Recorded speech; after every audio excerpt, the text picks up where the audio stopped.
So I got this Walram M.2 SATA SSD.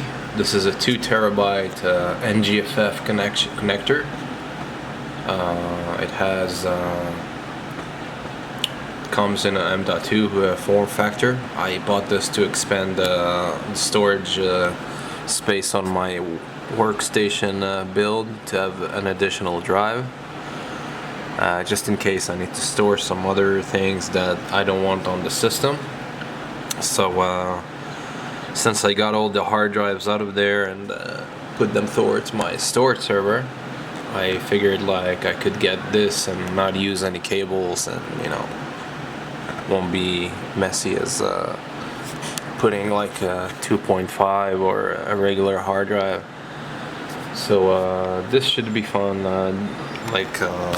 The speed is running up to 550 megabyte per second and read and write. So it's not NVMe or anything, it's just a regular SATA M.2. So right now I'm just going to unbox it, and then I'm going to install it into my workstation system. So let's get to it. So there it is. It's a simple. There it is. It's a simple stick of 2 terabytes SATA M.2. Has the B key with the 2 hands. On the back it looks pretty simple, just a black board and everything. It has the chips under there, but this is a DRAM cache-less, I'm pretty sure. So you won't have any really good performance with this one, but I don't care. I just wanted it to be in this form factor, so I won't need to have any cables running or anything. It's just gonna plug into the motherboard right away. I already have an NVMe drive installed, the OS drive, but I just wanted like a secondary one, and I like the second slot for M.2 only supports SATA, so I had to get something like that. So right now I'm going to install it into the slot over there in the motherboard, and this is it uses the 2280 form factor. It's not the longest, but it's longer than the 2242. So yeah, without further ado, I'm just going to install it and we'll take a closer look.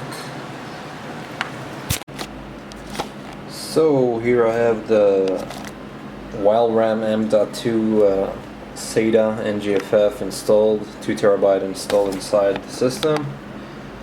I installed it on the Huanan Z X99 T8D. In the SATA slot over here, you have an NVMe slot underneath that graphics card. I have like an ADATA XPG installed in there. The SX 8200 Pro, I don't know if you know that model, but that's the NVMe. And this is the SATA one, the Walram 2 terabyte. That's the one I installed right now. And here are the numbers. I already benchmarked it and ran it on Crystal Disk Info. It's new, 0 time.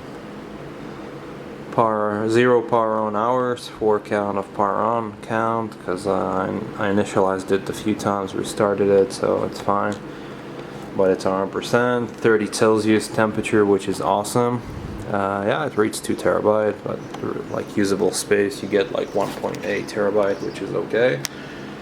And these are the numbers, the read and write tests, 535.83 read and write.